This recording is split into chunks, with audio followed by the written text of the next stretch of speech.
Assalamualaikum warahmatullahi wabarakatuh. Selamat siang, sejahtera buat kita semua, buat sekalian. Terima kasih Pak Tono. Saya mohon maaf terpengaruh banyaknya atribut yang terpampang sekarang di jalan, sehingga kalau tadi Dokter Sari banyak menampilkan kata-kata, saya menampilkan foto-foto saja. Jadi mohon maaf. Yang pertama, saya Budi Santoso. Saya langsung aja karena 15 menit. Jargon saya atau motonya adalah rebut luput sak durunge kebacut. Artinya kita waspada. Tadi mungkin Pak Danang sudah banyak bercerita tentang pengurangan risiko bencana. Slide.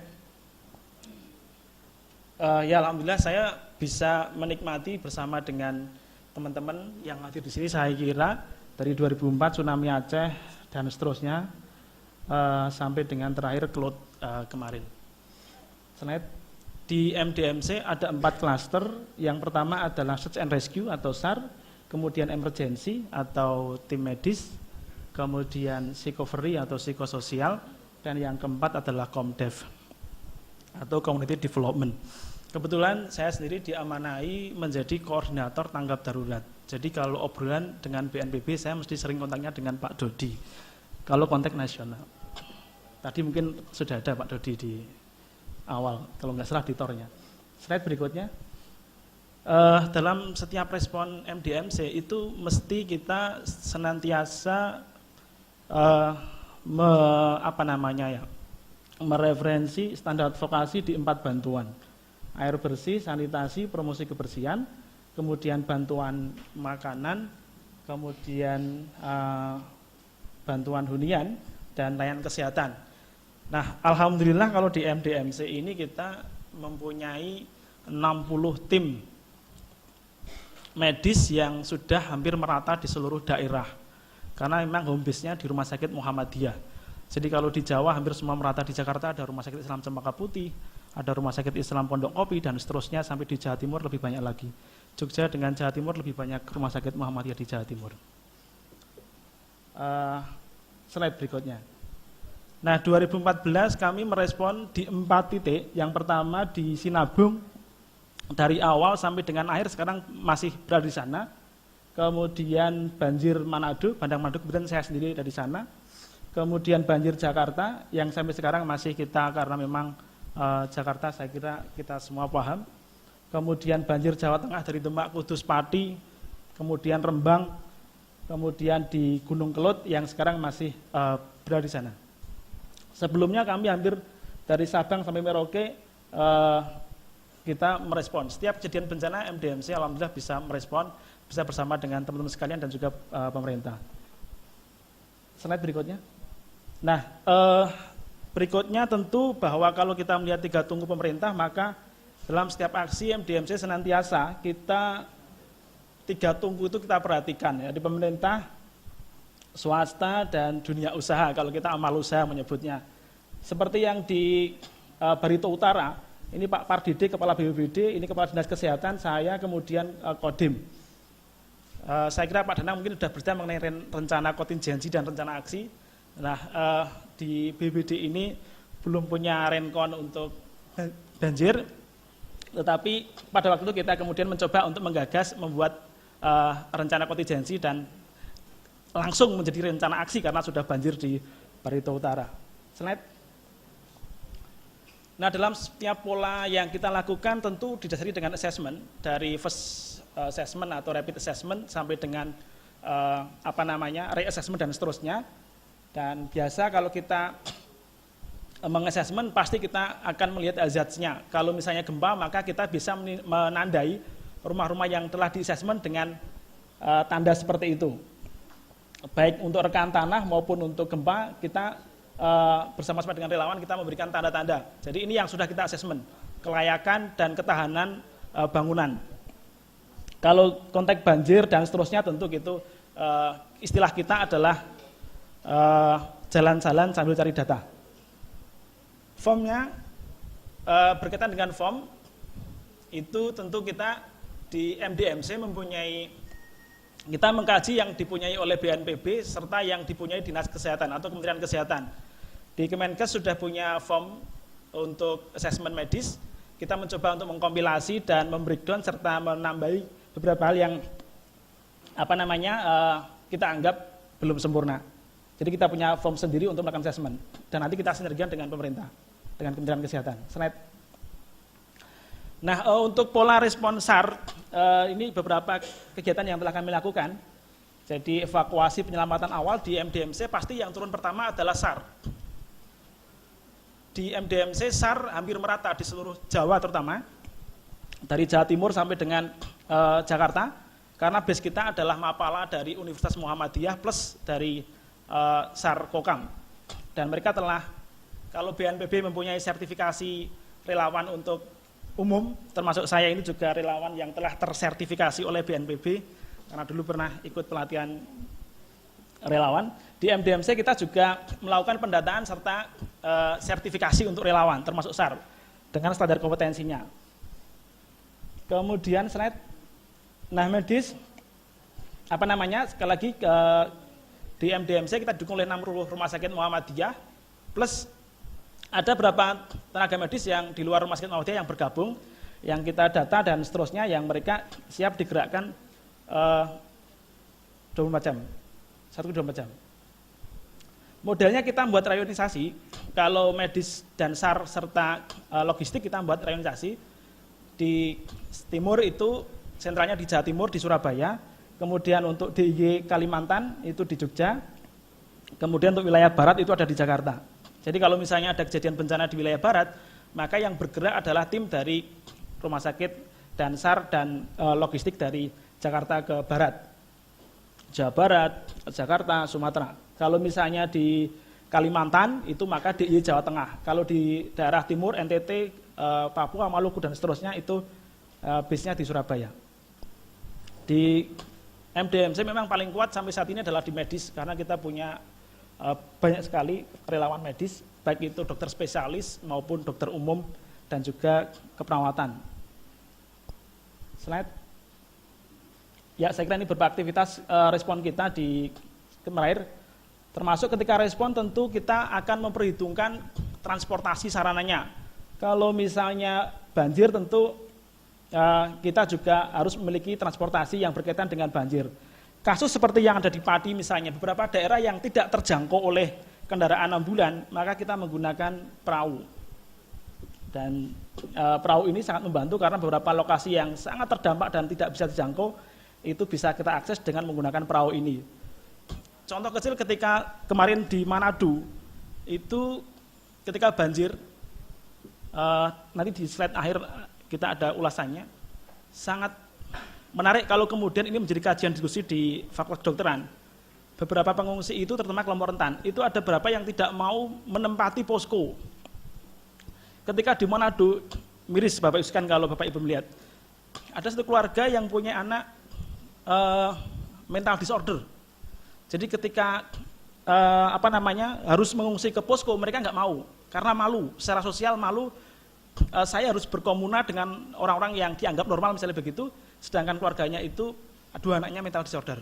Akhirnya dia bertahan di lantai 2 yang rumahnya terbuat dari kayu dan bawahnya sudah tertutup lumpur. Jadi dia ada BAB di atas, kemudian bapaknya ke bawah ngambil air untuk air minum untuk minum dan sebagainya, dan itu sangat susah sekali. Dan akhirnya ya tentu dampak kesehatannya luar biasa bagi dia. Akhirnya si anak itu diare dan meninggal dunia. Ini saya kira menarik kalau nanti tadi bawah ada. Slide berikutnya.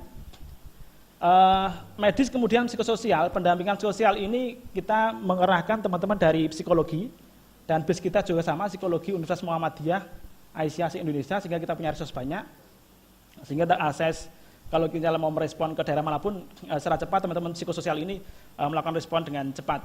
Nah, psikososial menarik karena nanti pasti kalau kajian psikologi, trauma healing mesti seperti apa, dan seterusnya.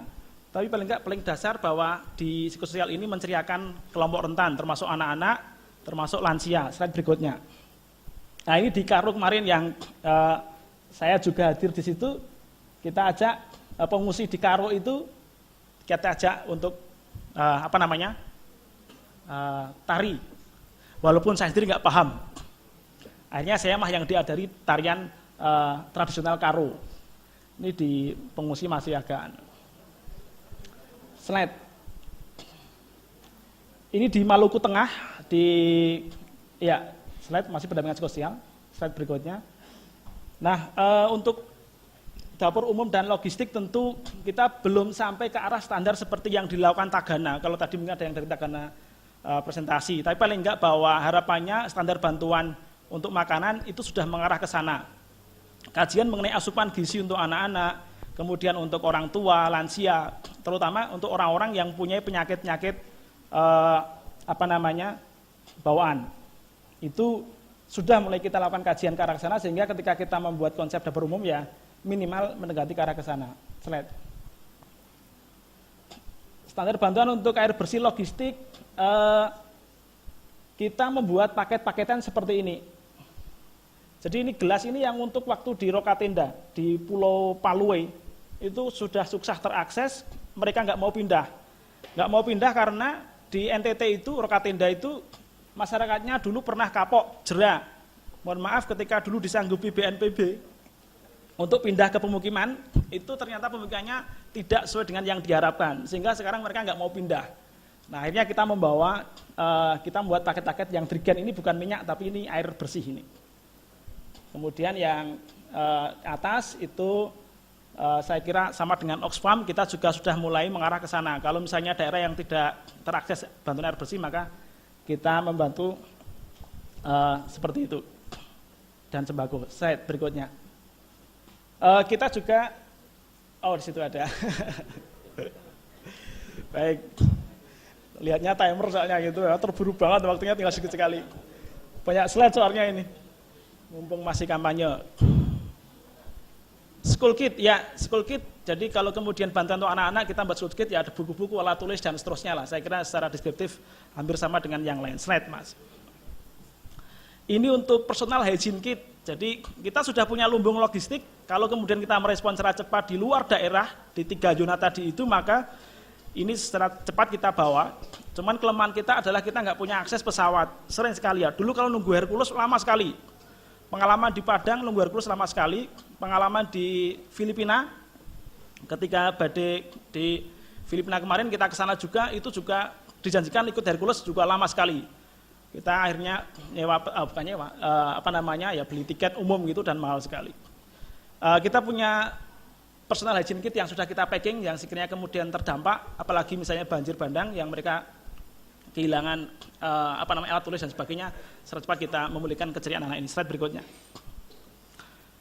Nah, saya kira tadi juga disampaikan bahwa kita juga melakukan namanya promosi kesehatan dan edukasi pada pengungsi. Belajar dari Maguwarjo dulu yang diare massal, maka tentu hal yang demikian penting. Maka di setiap peran pengungsi, pendampingan pengungsi, maka kita juga melakukan demikian.